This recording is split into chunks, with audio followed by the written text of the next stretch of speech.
English. Iya. Ufte. Iya. Maal akkamitti kophaa dhuftee har'a? Mana barnootaatti baanaan dhufanii. Hiriyoonni kiyoo? Isaan addaan beektan dhibbu. Maal immoo har'a? Har'a isaan waan taane naan jedhan. Maal jedhan immoo? Inni siifin ta'uu inni konkolaatuma namaa jala gangalachaa oolaa addaan beesa wajjin naan jedhan. Kiyya maal jechuudha? Jireenya kiyyaaf isaantu beekamoo? Kiyyaa ko. Ani siin gargar bahee akka hin jiraachuu hin dandeenye beektaa miti? Eeyyannaa fi kwaanillee siin gargar bahee jiraachuu gonkumaan barbaadu. Tole kiyyaa ko. Guyyaan kun hin darbeshi?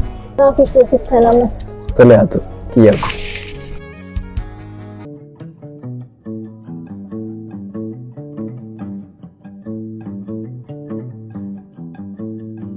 Kiyyaa. Sin jaaladha shi? Anillee naafi koo.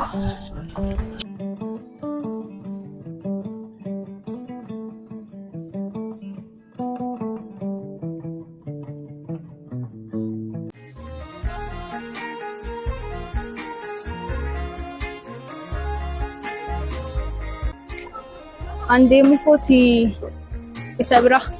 Eessa deemta? Mucaa kana bira deemta? Har'allee isuma duuba deemta? Maaf siin gadu?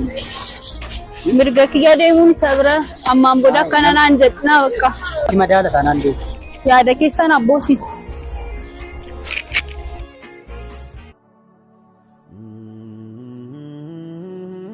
Kiyya. Dhuftee? Akkam? Har'as wal dhabdan moo? Har'ammaa namuu uffachiiseeyyuu. Kiyya ijoolleen kun baay'ee chaalenjis gochaa jiru. Guyyaan kun garuu akka darbu dagataniish. Anillee isaaf du'ee tanan akka darbu immoo itti agarsiisa. Sin qaanessu anis. Kiyya hin ta'a.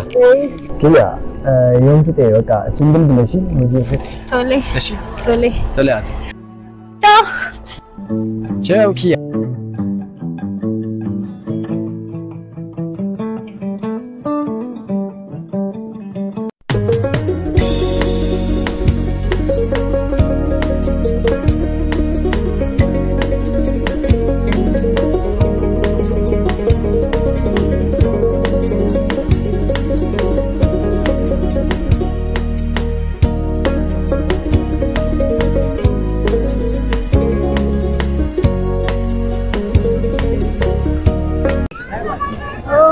Naguma? Jartu.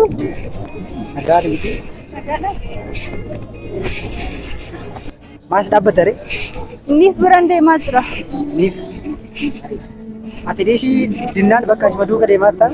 Eeyyaan ani isa dhisee jiraachuu hin danda'u gara. Eeyyidha, naasii na godhu seegaara. Naafidha bee. Naafidha. Konkolaataa biyya mucamti sunu? Amma booda sin jiru kiyya keessatti nan barbaachistan amma booda sin arguyyuu hin barbaadu. Na dukkeellee hin deeminaa wanni naan jettan wanni tiif amma booda ija keessan arguu hin barbaadu.